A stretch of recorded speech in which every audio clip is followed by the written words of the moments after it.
organization, men and women, men and never stop. Particular ranking system. We never stop. Why is it We not? don't sleep, etc. We don't sleep. I welcome each of you here in this summit, and I thank you for celebrating your essence with us today.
Amazing afternoon, everyone.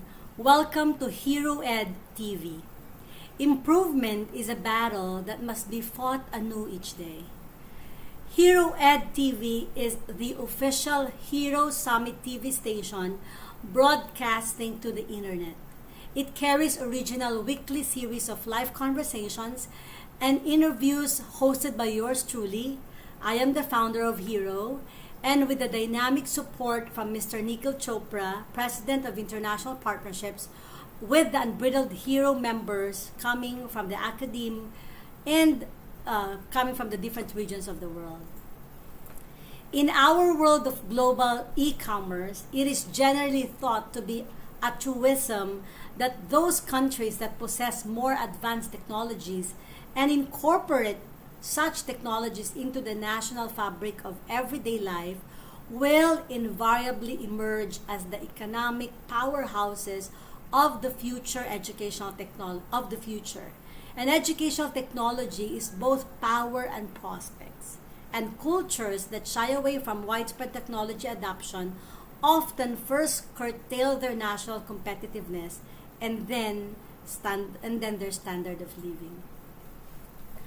The role of technology and education technology adoption across cultures represent an important, if understudied, aspect of both economic development and international business. To explore this domain, we shall focus on the impact of cultural differences in the adoption of education technology during COVID. I am so favored to have a one-on-one interview with Dr. Raymond Cheng, the founder and executive chairman of Wyith Institute, Hong Kong. Wyith Institute is an independent institution committed to meeting with the ever-changing needs of the working learners in order to transform them into knowledge bearers necessary for the sustained development of the world. Dr. Cheng is a highly sought-after management consultant, business process analyst, as well as expert in the business intelligence industry with over 20 years of experience, mainly on e-commerce and IT. He is also into product development related to manufacturing processes, transport and logistics, marketing, branding, and the associated digital management. An Oxford University alumnus in software engineering with distinction, Dr. Cheng's interests span from IT production and logistics, e-business, language and culture, marketing, to training and development. Anything related to world trade, international markets, social trends, and the global supply chain that affects the socio-political economy. He is now an independent analyst, a Pan-Asia business and investment strategist, a media researcher, an adjunct professor, a commentator, as well as a qualified cultural briefing consultant. Finally, Dr. Cheng's work, especially in terms of the strategic use of business information in enhancing existing or turning around falling businesses, is highly praised and acknowledged by Fortune 500 businesses like Hutchison Whampoa, the second largest listed conglomerate in Hong Kong, early internet pioneers like Network Solutions and Melbourne IT, and many more. Dr. Cheng has also been previously featured in Biz Asia, CNN Financial News as the devastation survivor. Wow. Ladies and gentlemen, my honor and pleasure to present to everybody in the Hero community, Dr. Raymond Cheng. Well, thank you very much, Ms. Bryce. Welcome to be here, and it's my honor, actually, to be your guest. Appreciate you saying yes again, Dr. Raymond. I know that you always make time for Hero, and any time that you are given the chance to share your knowledge as a knowledge bearer, you always say yes. So thank you so much. It's an honor. My pleasure. Doc, it's an interesting afternoon because we will be talking about cultural differences, all right, and the impact of this as we transitioned, specifically the schools and the universities in the educational technology, adapting to this and everything. Now, I am just curious, why is this important for our schools to understand? Why such topic is important for our schools to understand?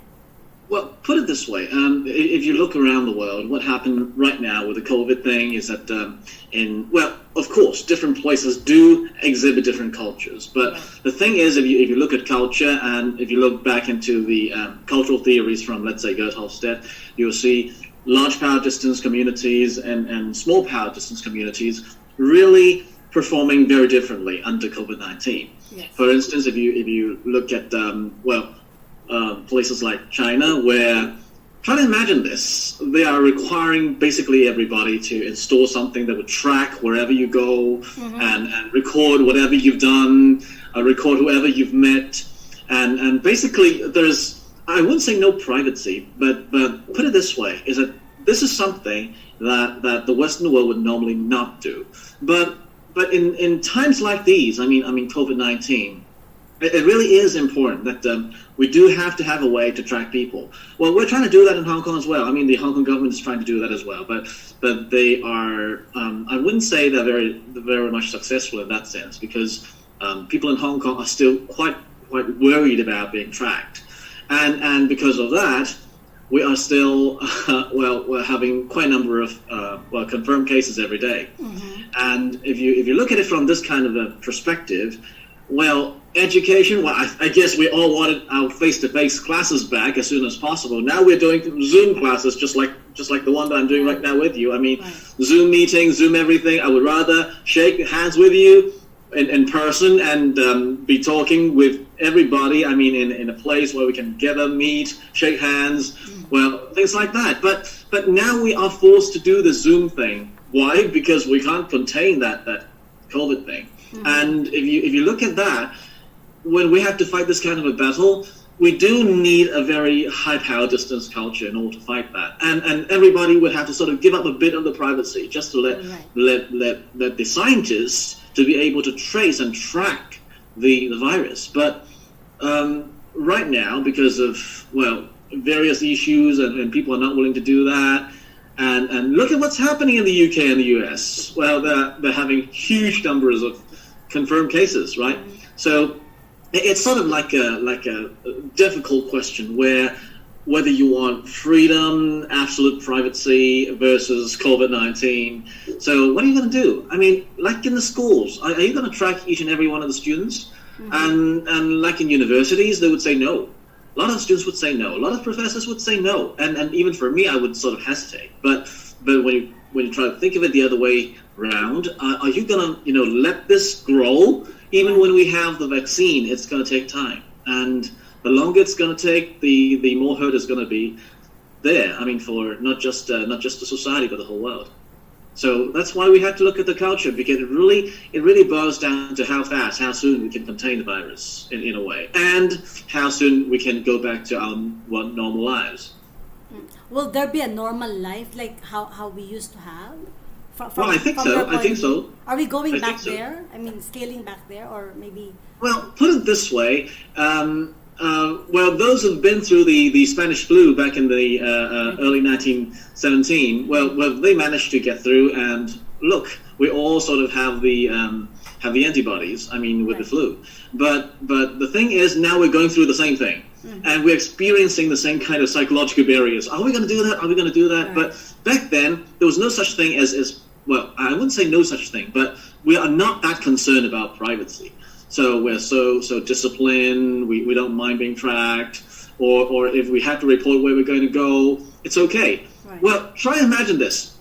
A lot of people have kids, right? And try to ask yourself, it's probably a lot harder to track where your kid is right now with all these electronic gadgets, with all these social media stuff, than before when we were kids. And our parents used to track where you've been to, and you are going to tell the truth, right? but now you don't know where they are. You can't tell. And they have all sorts of ways to hide themselves. Yet we have all the gadgets here, we have all the technology here. What is happening with us? I mean, is that a problem with the education? I guess so. Right. Well, with complexities came the complication, and everything is happening around it, I think. Right? Anyway, I couldn't agree more, right? But I'm just curious, what and why do we have the cultural differences? Why would there be cultural differences in the adoption of technology? I need to understand this myself. That's an interesting question. Right. In fact, if you look at the way people look at technology. For those who are open to technology, they're totally okay with that. But let me give you an example. 1900. In 1900 China, and if you try to take a picture of somebody, they are going to freak out right away. They thought you were going to capture their soul. So you're going to leave them with just the shell, without the soul. So after you take the picture, that person is going to have a bit of the soul taken away by that picture. It took him a long period of time just to relax in front of the picture, in front of the camera. All right. And by the way, if you've noticed, all these vintage pictures, well, of course, because of long exposure time, you have to look at that camera for like 15 minutes, just like that. So nobody's going to smile, right? If you have to take a picture for like 15 minutes and you can't move for 15 minutes, you are not going to smile. So if you look at that, you realize one thing is that it's really going to take time for people to adapt to a new technology in one culture. And if for another culture, when they have a difference in terms of the culture, they might adapt that a bit faster. And talking about adopting that kind of technology. Now, when we talk about technology, it does not necessarily have to be anything electronic or computer or software. It can be as simple as just a face mask. Well, try to imagine this. The first guy who invented the face mask was actually a new technology, right? So if you look at that back in time, try to imagine this. Well, in the early period of COVID, the West was sort of like being not exactly condemned, but people were talking about they're not wearing face masks. Whereas in the East, we're all wearing face masks. Well, probably because of SARS back in 2003. But if you look at it from another perspective, try to think of superheroes. For example, Batman, Green Lantern, who else? Robin, even Zorro. They all mask their eyes. They don't mask their mouth. Right? They don't mask their bottom half of the face. They mask their eyes. Whereas if you look at Korea and Japan, you look at ninjas, you look at community heroes in Korea, they mask their face. And in the West, if you mask your face, you're supposed to be the bandit, the bad guy. It's not just that you are sick. So they thought when people are sick, you mask your face, you mask your mouth. But it's also true that if you're a bandit, you mask your mouth as well, right? You go rob the train, you go rob the bank, you mask this part of it, not this part of it. So that is the culture that is sort of prevented them to really adopt a technology that could save their life, particularly in COVID-19, where they thought, hey, well, masking my lower part of the face would mean that I'm the bad guy or the sick guy. No, I don't want it. Now, wait a minute. That's not logical, and that's not really scientific as well. But the culture has it that they didn't want it. They don't want it, and that's a problem, right? But for the East, well, we're okay with that. And if you look at that from a more ideological point of view or perspective, you can see in the West, they don't mind if you speak up. If you speak out, if you speak up, no problem at all. You just say whatever you want. Right. And what they really want is, let's agree on something. So what they really want to hide is what's inside the hearts. So they can tell you they can tell you stuff, right. and they can still have their own privacy inside their hearts. And that's the eyes. So they hide the eyes. But in the East, we're talking about look at places like China. As long as you don't speak, you don't talk, you say, I agree with the government, fine. Even if you put it this way, there are a lot of dissidents in China, right? Political dissidents. Right. And what they actually did sort of wrong is that they speak up. They speak out. So what do you have to do in China? You mask your mouth. If you look at that from that kind of perspective. So masking the mouth, it's gonna be safe for people politically. So when they ask you to mask your mouth because of COVID, people say, yes, no problem. Right. But in the West, why should I mask my mouth? I just want my freedom of speech. So I don't find it a problem. So if you look at that from a more ideological point of view, you will see it's a little bit different. So that difference here, well, but you know the interesting part is that if you look at the Philippines is in Asia, right. supposed to be in the East, but it's highly influenced by American culture as well. So right. so you basically have both sides of the world. Right. Everything is there in the Philippines. So it's just the middle of it. Now, when that happens, you have both sides. So all of a sudden you have even a bigger problem. Right. The confusion Right. is thicker. Right. I agree. But for my understanding, Doc, what are the examples of these cultural differences pertaining to educational technology? As simple as Zoom. I don't know if you've noticed, but I have classes with foreign students and local students. Okay. And whenever I have local classes, the moment I got into Zoom, everybody turns off the microphones. Okay. I got into a foreign class, everybody turns on the microphones, and they were speaking as if they were in a big ballroom, in a big crowded room. So you can feel the ambience, the atmosphere. Okay. So if you look at that, they speak up, they find it okay, and the moment you're in, they would sort of be quiet. Yet the microphones are on. I mean, okay. yeah, for foreign students. But for local students or for students coming from large power distance, collectivist countries, they generally turn off the microphones. Okay. Of course, there are reasons that are quite reasonable as well. For example, I once had a seminar with a number of Filipinos, Okay. and they're not students. Okay, they're not students. And the moment they came in, I realized that everybody turns off the microphones. So I asked, why don't you turn on your microphone? And they said, no, we're at home. And, there are roosters here, there are dog barking here. So, okay, there's another reason for that. But if you look at students from China, students from Hong Kong, Taiwan, well, there are no roosters, there are no dogs. And even if there are, well, we don't usually keep roosters at home. So they don't have that kind of a problem, but still they will turn off the microphones. So it's that kind of a culture where you get inside a classroom, you don't want people to hear you. Whereas for the West, for Westerners, for Caucasians, they would just come in and they want all the microphones on. If you muted them, they would just turn on the microphones by themselves. And everybody would be there, and they'll be chit-chatting with each other. The moment you walk in, you basically walk into, just like any other classrooms, you'll see students talking, you'll see them chit-chatting. Yeah. So different. That is so different. The way they use the same technology is so different. So the moment when I walk into log on to a Zoom classroom with a bunch of Asian students or Chinese students, zero, nothing. Everybody would not turn on their microphones. Nobody turned on their cameras. I log onto a classroom with foreign students. Maybe half of them turn on the cameras, and everybody turn on the microphones, or maybe one or two. But the moment you start talking, they turn on the microphones. Now that's a very, very interesting thing. And of course, there are professors who will say, "I want all your microphones muted." There are people like that. But if you just let them choose, you will realize they sort of wanted to speak up. Interesting. So the way they actually take that use or apply or practice that technology has something to do with their own culture. Right.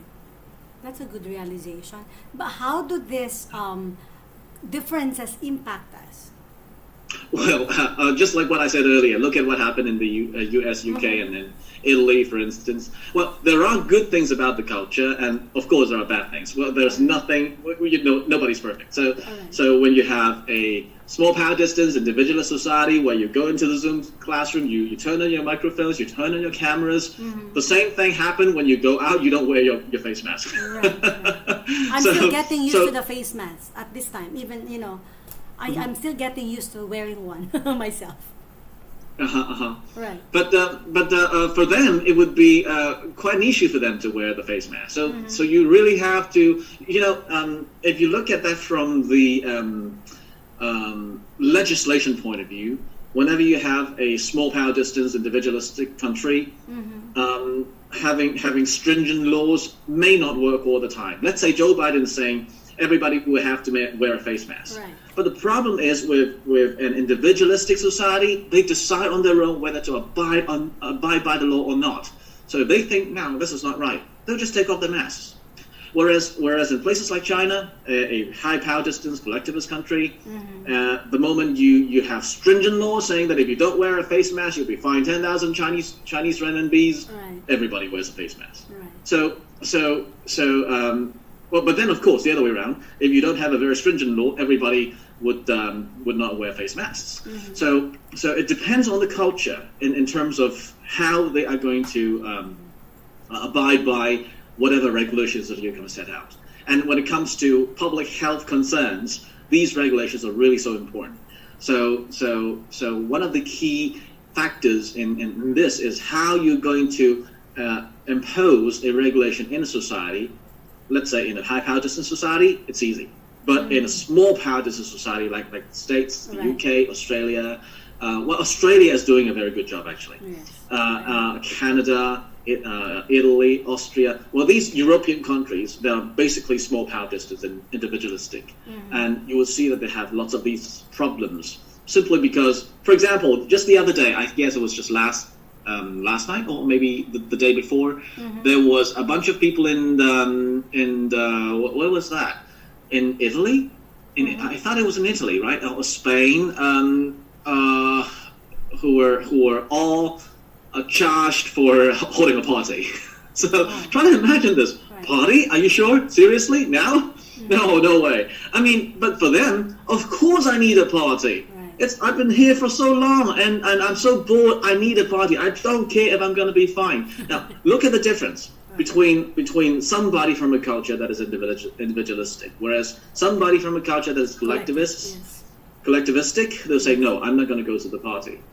So it's a lot easier to sort of impose these sort of regulations in cultures like that. If this versus individualists. Right. I understand that though. But if culture is so ingrained in the fiber of the country, how can we change this? Is there? Yeah, that's a big problem.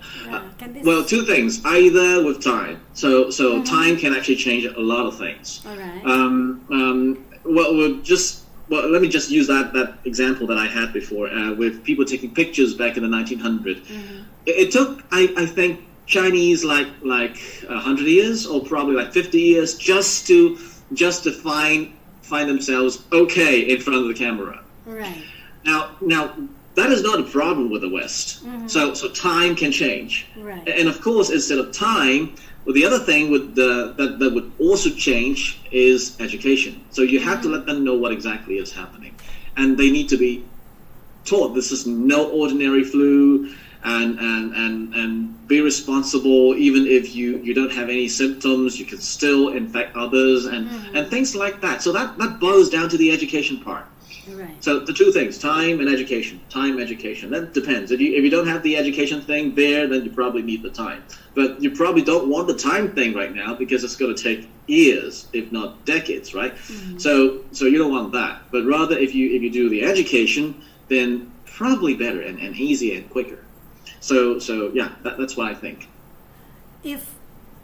If a school, for example, since most of those who are watching us are university presidents and administrators, how can they support an individualistic, single-minded kind of, orientation to influencing them to be collectivist? Right? Will there be a transition? Can school play a part on that end?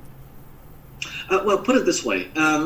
It's just like imposing a law, imposing a certain regulation in a society. Right. So just like what I said, if it's a collectivist society, well, a stringent law would already do. But if it's I remember, that's Thailand. Sorry, it's not Italy, it's Thailand. And then for an individualistic society, what happened is you have to make them believe that this is the right thing to do. Now, for a collectivist society, they would just follow suit. They would just abide by the law, even if they think it's not right. Because what high pietistas actually mean is that they have a high tolerance with things that are not fair. So even though they might think, come on, the law is not fair, I don't want to wear that, but the time you have a stringent law, they'll abide by the whole thing. Whereas individualists, they don't think that way. They don't think of things that way. So they would be looking at, is this something that I want to do? Is this something that I think it's cool to do? Is this something that I think it's happy for me to do?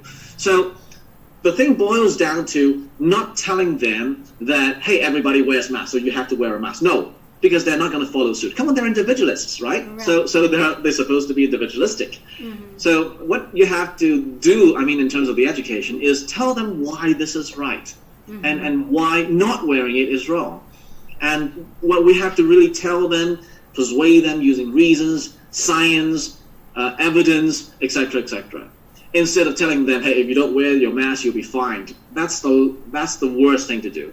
Because if you tell them, hey, you're going to be fined, I'm so individualistic that I would rather be fined than wear a mask. That's what they think, right? For extreme individualists. So that's not going to work. So that's why. And one of the things that I think universities should do in this regard is to sort of look into this to see whether the students, whether they are in a country where the culture is more individualistic or more collectivistic. So if you're looking at a more collectivistic society or community, you're probably looking at a more stringent way of imposing the regulations, or maybe fine them, or maybe punish them with sort of some kind of a penalty. But if you're sort of more individualistic, no, you have to explain, you have to persuade, you have to tell them the why and make them understand the why. So not just that you have to follow. You can just don't follow. Just don't follow. If you think this is right. But look, this is the right thing to do. This is the cool thing to do. So that's why I would say, if I were a university, I would sort of, and if let's say if I have a very individualistic community to sort of persuade, then I would be looking at things like wearing face masks with logos, with something that would make them proud of something, or have slogans on face masks, design special face masks, or make cool face masks, or even masquerade, something like that. Maybe a game or a tournament, something like that. Just to get them to sort of use their heads and use their imagination, instead of telling them you should follow suit. No, telling somebody to follow suit in an individualistic society is not going to work. Well, I'm gonna zoom in a bit though. Like when we talk about culture, basically, there's also an organizational culture, right? And if I'm gonna get into a little micro, perspective here, I know that a lot of school leaders are struggling right now on how to make everybody cooperate, given that this time is unprecedented. A lot of things are really happening. Crazy things are happening. Now, how I think you like the word crazy there. And how do we help, prepare kind of thing, a program maybe, in order for the culture, which sometimes is individualistic, to get into the nicer, more cooperative kind of sense? What can school administrators, leaders do? How can they come up with something? Let me try to answer your question with an example. When it comes to this is just an example. Okay, we're not talking about corruption here, but right. but let me use corruption as an example. Okay. A lot of the what do you call that? A lot of people actually look at those who take bribes, and they call them corrupted, right? Right. Now, a lot of people who are from collectivistic societies, they do take bribes. But the problem is, very few people talk about those who actually give bribes. Come on, the world is round. Somebody takes the bribe, somebody has to give it. Right. So who is giving the bribe? Now, the thing is, a lot of these bribe givers are not mentioned. Now, the thing is, these bribe givers are, in general, individualistic people, where they don't think that they should abide by the law. They're going to give bribes, and unfortunately, somebody's going to take that bribe. Right. Now, the same thing happens with the face mask.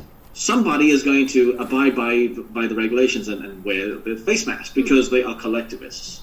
But for individualists, they're not going to wear the face mask because they're not going to abide by that. Now, the thing is, when they find it cool to wear a face mask, or when they find it correct to wear a face mask, they would choose to wear a face mask, which means you have to have two different types of propaganda, or maybe two different types of a tactic to deal with the situation. If you have, we have both individualists and collectivists all the time. It's just a matter of how the ratio of the two. Right. So the thing is, if you have more individualists, you probably would be looking at things like what I said before. Let's say how cool it is, or is there a sense of belonging to wear a particular type of a face mask? Are we developing our own face mask for the university? Can we have our own logo? It's just like wearing your own T-shirt with your university logo there. I mean, everybody wears a T-shirt, but when you have a logo there, it's a different thing. Right. So with just a T-shirt, it's just what we call a standardization, right? But with a logo there, it's already something unique. So can we do that? Can we sort of make people think that, let's say, you want to hide your pimples, wear a face mask? It's not about the COVID thing, but rather wearing a face mask for various other reasons, where these people would find it cool, fun, and they would try to give it a try. So if they think wearing a face mask is only for COVID, they might not wear it. Look at Japan. There are a lot of people wearing face masks, not because of COVID. I mean, even before COVID, they're wearing face masks because, well, the air is filthy. They're wearing face masks because they want a slimmer chin. You can't believe that. Yeah, and there are people who are wearing a face mask, particularly girls, because they don't have the lipstick with themselves. Right. There are people who are wearing the face mask because they are sensitive. They are what do you call that? They are sensitive to pollen. So Right. things like that. So all sorts of these strange reasons for wearing a face mask, but not COVID. So we'll be looking at those reasons, then the COVID thing. If you look at the COVID thing, you're dealing with the collectivists. If you're looking at the various other reasons, you're dealing with the individualists. Right.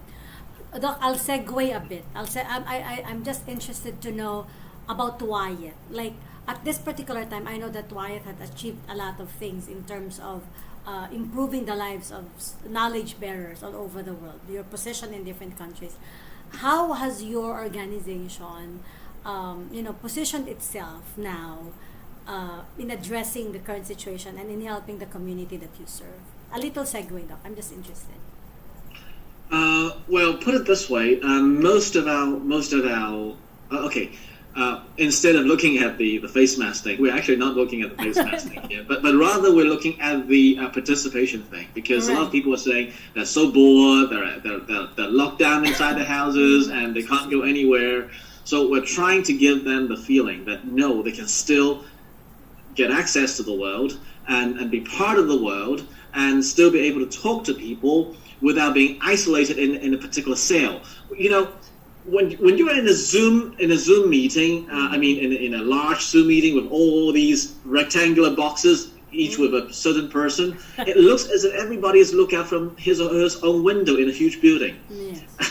And that really looks bad in terms of the psychological view of that, because it looks as if they were locked inside that rectangle. Right. So we're trying so hard to make sure students think that they are not within that rectangle, which means, number one, sorry, we're not going to mute anyone. We are going to unmute everyone when they come in. We want them to feel that they're walking in and into a very noisy. We would rather want that to be noisy instead of quiet. Yeah, I know that doesn't sound right, but that noisy thing is a very important point here, where they would think that they're walking into a public space instead of logging onto somewhere with complete protection, shielding him or herself from the rest of the world. We don't want them to feel it that way. So we're trying to work on the psychological thing here. Right. And instead of just the face mask. Well, of course, we'll tell them, come on, if you're inside your house, please take off your face mask. There's no reason why you have to use your face mask.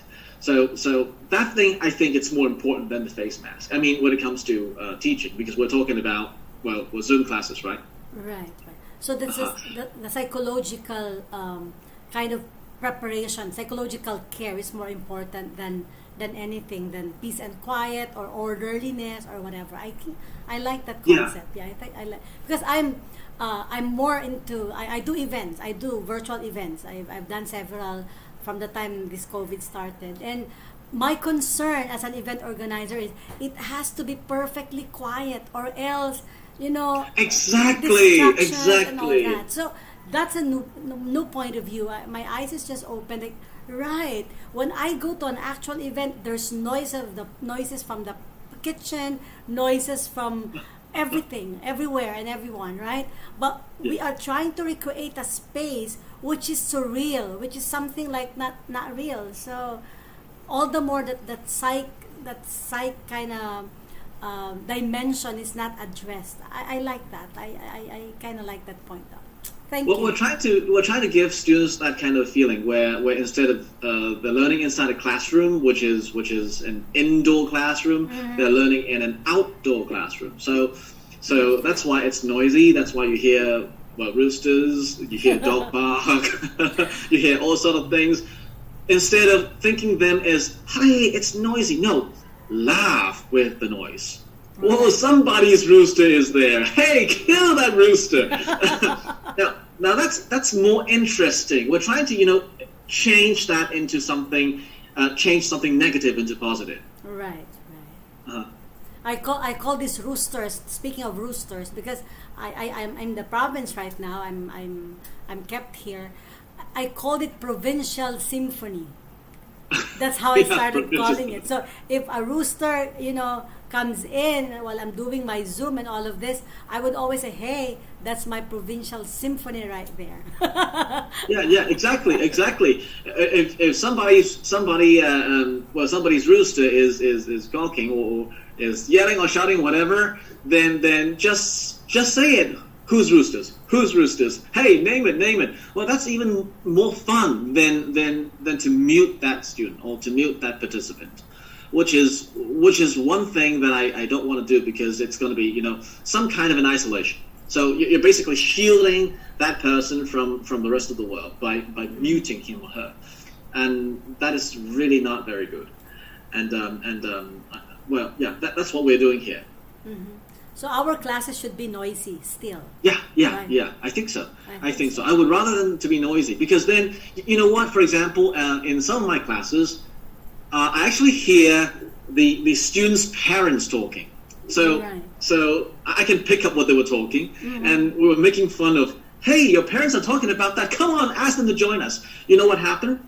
In one of my master's class, I have 80 students. And now what happened is some of them actually asked their parents to sit with them to attend the class.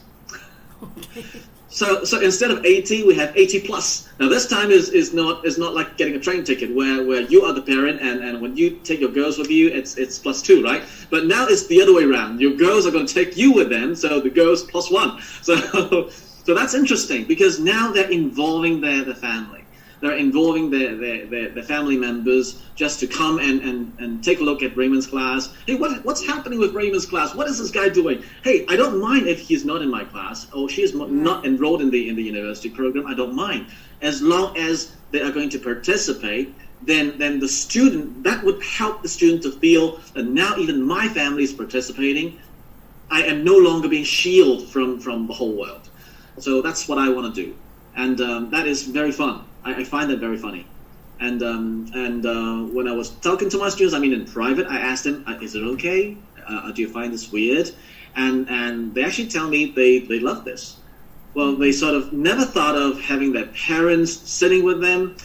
I told them, I said, I don't mind if you're going to having your dinner with you.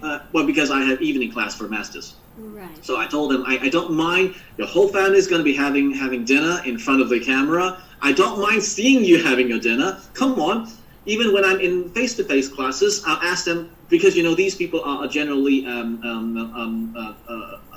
adults. Right. So they come to my class with a rice box or with a cup of noodles, something like that. Right. It's already like that, even in face-to-face classes. So Right. why would I worry why would I mind if I'm going to see the whole family there sitting in front of the table and watching me? I'm telling them, come on, just take my class as your TV program, as your TV series. Treat that as your sitcom. Right? So that's better. We're trying to build that bridge, not just to the student, but beyond that, to the families, to the parents, to the brothers and sisters. And that's working. Right. You are in Hong Kong right now, Doc. Yeah. Right. Yeah. Why? What are the silver linings as an educator, as somebody who's well known in Hong Kong? Media researcher and everything. What are the silver linings that you've seen that came because of this COVID?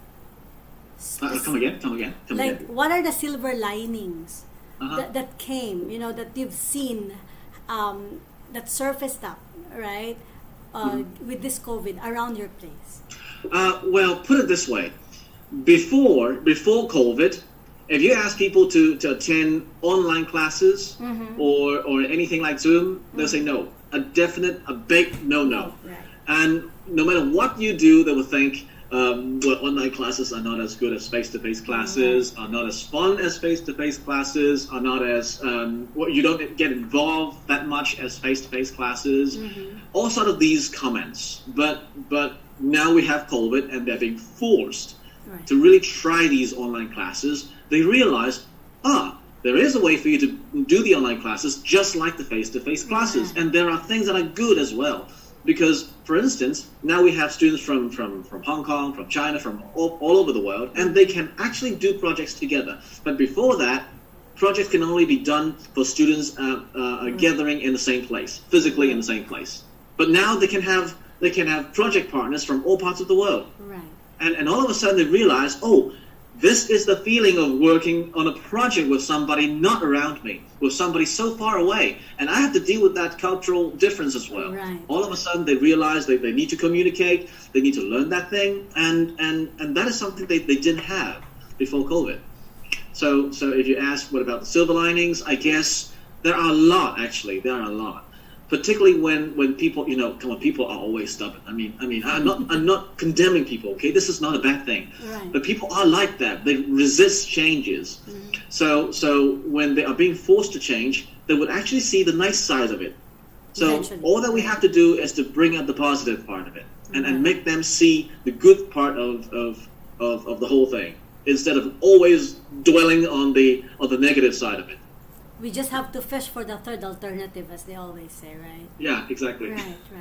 Yeah, I think I like the more enriched experience now that this how do you call this, grouping has changed before, like where you were saying, if they are from this location, they will be group mates. But right now, the location is erased, right? It's not a barrier anymore. So the cultural exchange has deepened and definitely has been enriched, I think. Yeah. So explain. And Right. oh, sorry, my apologies. Well, we're even playing with pets. For example, in one of my classes, I was asking everybody, if you have a pet, get your pet. Okay, show your pet in front of your class. So everybody was grabbing and picking up the dog. This is my dog. This is my cat. Something like that. And that was really, really interesting because that was something that they could never do in a face-to-face class. So now they can eat in front of the camera. I don't mind. They can hold their pet and put their pet on the lap, and they can do the class with their pets. I mean, for the whole class. So the whole thing has changed in a way. And I think that is very important for them to really experience that kind of a... Right. They've never thought that was possible. Right. They never thought that was possible, right? Literally, it's like humanizing technology. Yeah, Literally. exactly. Literally. All right. Doc, I have to ask you my last question. Presidents are here. Vice presidents of different schools are definitely watching us or will watch us later. What would be a very good advice for them coming from somebody like you? Well, I think, number one, if you're running a university or a college, there's nothing that we could do to override the law, right? So if the law says we have to shut down, we have to shut down. We have to go on Zoom. Mm-hmm. But how you're going to do your Zoom, how you're going to do your online classes is totally up to you. Right. So it's really high time that we really put our time into sort of making these Zoom classes more interesting, more attractive, and try to involve students in these Zoom classes, not just Zoom classes, but also, well, for me, I use Zoom, I use Zello, I use WhatsApp, I use Signal, everything. Right. Just to make sure that my voice or our voice, it's all around them. Mm-hmm. Meaning that previously they come to my class by coming to the school, but Right. now the class is coming to them. Yes. And it's all around them. So the involvement is actually larger, much deeper, and much closer than what it used to be. Because I can tell you for sure, I mean, before COVID, I'll never be able to see the parents of my students. I mean, when was the last time I can see them? But now I can see their siblings, I can see their parents, I can even see their pets. And I really encourage them to actually bring along their parents, tag along their parents. Right. So the whole family actually come. And we're trying to make all these content in the classes more practical, more Right. more on a what do you call that? Yeah, practically useful on a daily basis, so that even the parents will say, "Oh, this is what you're learning. So this is how your classes look like. I want to be in the class as well. Mm-hmm. I didn't have the chance back then, but now I want to be in the class." Well, we're trying to do that to make sure that they're also becoming interested, and that is one thing that I think we should do right now. I mean, I've seen Zoom classes that are like, how should I explain that? I mean, there are really bad Zoom classes, Okay. and I was going to describe them as PowerPoint karaoke's. You know what? Right. You know, I imagined basically it they that show way. that PowerPoint and they just sing along. I mean, Alright. but with a unitone, so everybody falls asleep. I feel And it. the thing was, everybody turns off their microphones, turns off their streams, the cameras, and they're gone. Now that is not a good Zoom class. I mean, if you're doing that kind of a Zoom class, of course you are never going to take advantage or be able to be benefited from Zoom or benefited from technology. You are being well, put it this way, even if it's in a face-to-face class, it's going to be a disaster, right? Right. Right. So it's really high time that we look at that to see how we're going to make classes interesting. Interesting in the sense that it's not just for the learner himself, but also for the people around him. So we're trying to put in all sorts of everyday stuff, trying to get them interested, get them involved, give them very current examples, in a sense that all these parents or these siblings of these students would find the whole thing interesting or related to them as well. Right. So we're trying to make classes more practical, useful for everyone. And when it's like that, they would love to come to your class, even if it's Zoom. Exactly. Yeah, because the thing is, previously when you have a face-to-face class, only the student come. And, the parent won't come. And even if you allow the parent to sit in, the student will say, no, come on, mom, don't sit in with me, right? That's what they're going to do. It's going to embarrass them anyway. Right. So, but now, all of a sudden, they have that chance, and they won't feel embarrassed when their parents are sitting with them. So let's give them that something. Because one thing students, even for adult students, for adult students I'm talking about 20-something, early 30s, yeah, they're working, but still they're not 40s, 50s, okay? So for them, they would still find it, previously they would find it embarrassing to have the class with the parents. But now, it's a totally different thing. They're telling the parents, look, my class is like this. You want to try? Let's try. Now, all of a sudden, these students are becoming so confident in a way that they can proudly tell their parents, this is the kind of class that I am doing. Look, now that's a totally different thing. That's a totally different way of winning it's just like winning the consent of the people. So you want a family to consent with you. So that's why we're doing a lot of redesigning of our teaching material, include a lot of audiovisual stuff, a lot of videos, a lot of games, just to make things more vivid and lively and interesting. And we're now involving, not just the students, but students' families. Right. I said last question, but then again, while you're saying this is Asian. Last plus one. Last plus one, right? Last plus one. Sorry, Doc. This is so interesting. But this is Asian culture. This is Asian mindset. If you put this in the context of like the Western context, it will not work. It will. Will it? The thing is that instead of telling them to involve their parents, we don't do it that way. All right. Involve your friends. So what we're doing right now is, for those who are from who are Westerners or Caucasians, right. Europeans, instead of telling them to involve their parents or their families, we'll tell them to involve their siblings or their friends. And we tell them, hey, we don't mind that you can actually log on to our classes for free. Come on in. Now, that's a very good way of doing advertising as well. Okay, I was thinking of that too. Right? So we're talking about families for Asians, Asians or collectivists, high power distance societies. But when it comes to individualists, we were doing peers. So it's just a matter of what to focus. Right. And all of a sudden they realize, oh, I can tag along my friend. Are you sure? So we actually have a lot of these new students coming in. Mm-hmm. Well, of course, as the president, or as the head of the school, I guess you have the power to sort of waive or give that waiver so that those students can come in. No, not students, but those, what do you call that? There's a word for that.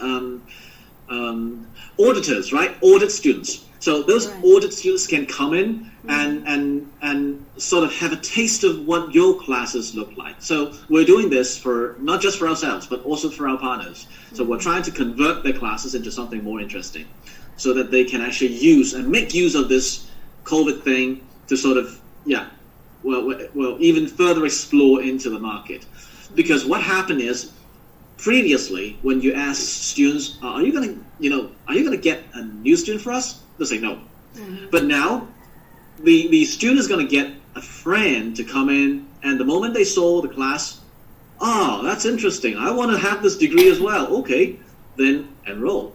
And even for parents, because a lot of these parents were thinking, I can't go back to school. I'm now 50-something. I'm not going to go back. It's too late for me. It's too old for me. I'm too old for this.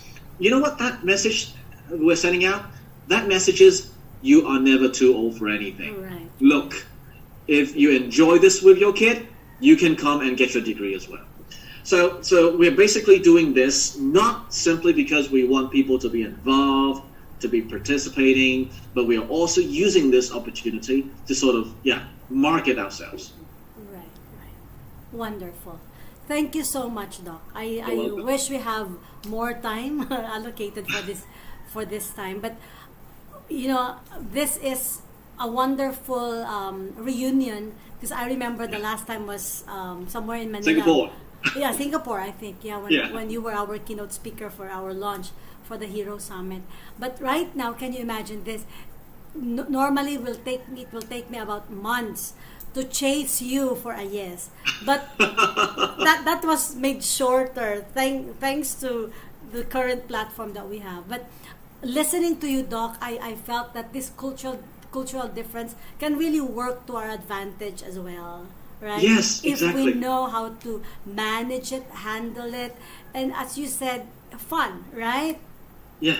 The individualistic and the collectivist, when they're put together, that will definitely be a happy riot working inside the classroom. So Yeah. I like that. You gave us very fresh ideas and thoughts again on how to run our schools better, our classrooms specifically better. So thank you. I'd like to invite My you pleasure. again. I know this will not be the last, first and last kind of thing for us in the Hero Ed TV, but we will listen to another maybe topic coming from you eventually, Doc, in the future. So, Thank you very much. Thank you so much. I'll I be wish you honest, all the Susan. best. Thank you so much, Doc. And Thank looking you very forward much. to doing a physical handshake with you. Yeah, I soon. like that. Hopefully that happens soon. So thank you, Doc. All salute to you. Congratulations to your new ventures. I wish. Thank you very much. Maraming salamat po. Maraming salamat po, Dr. Thank Cheng. you. Thank you so much.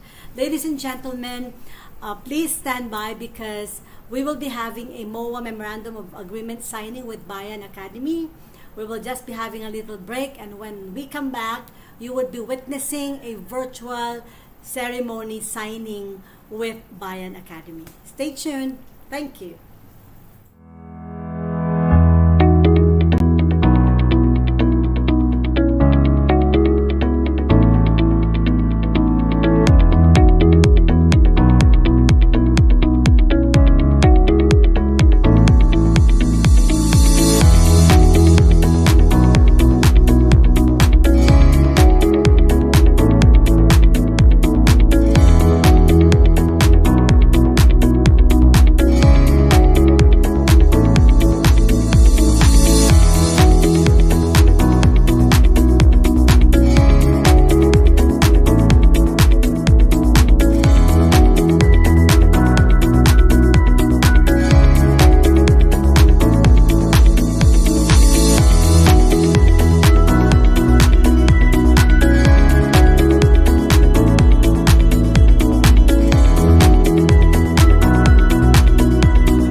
Good afternoon once again, ladies and gentlemen, dear Hero members and partners.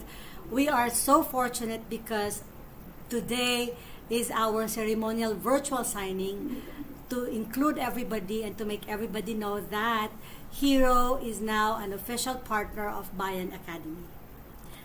As a statement of our commitment, I, being the chairman of Hero, I would like to commit to take quantum leaps within this partnership with Bayan Academy, them being established leader for nation building. I, together with my board, my partners, and all the members, commit to be more so we can serve more.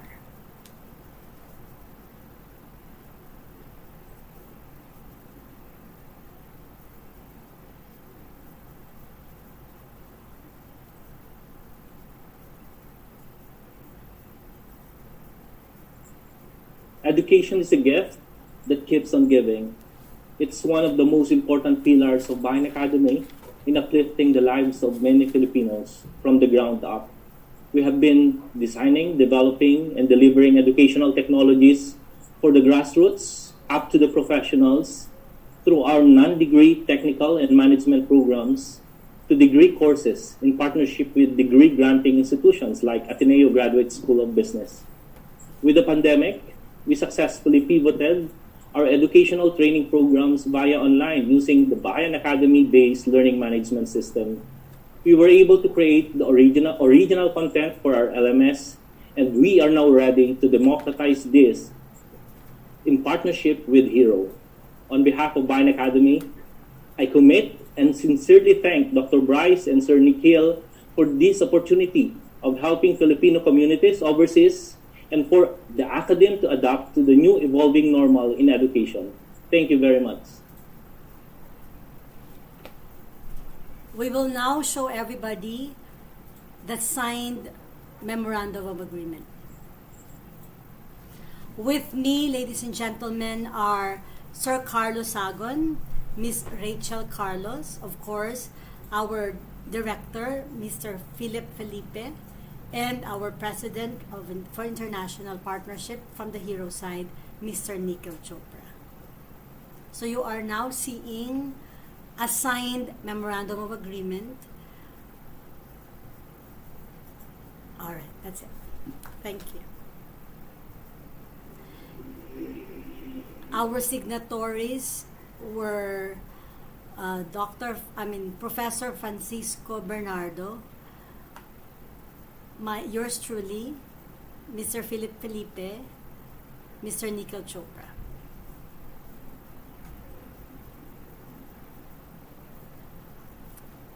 All right.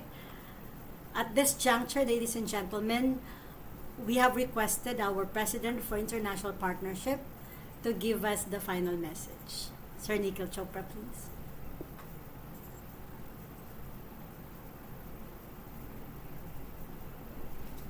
You're muted, partner. Thank you. Hero BIC is proud to partner with Bayan Academy. We believe this handshake will make our mission more fulfilling that aims at higher employability, results, and opportunities. The programs from Bayan Academy will benefit our partner schools and universities to democratize education for all by empowering teachers with the right skills needed to teach 21st century learners, empowering the students with the learning programs, offerings in entrepreneurship, management, as well as livelihood and skills training courses, which are critical to make economic progress during and after pandemic. We are excited and looking forward to partner with Hero schools and universities as part of this initiative. Thank you very much. Thank you so much, everyone. This concludes the Memorandum of Agreement signing ceremony. Thank you, Partner Carlo, Partner Philip, Partner Rachel, and of course, Partner Nikhil for being with us this afternoon. And thank you, everyone. This concludes the third episode for Hero Ed TV. Maraming salamat.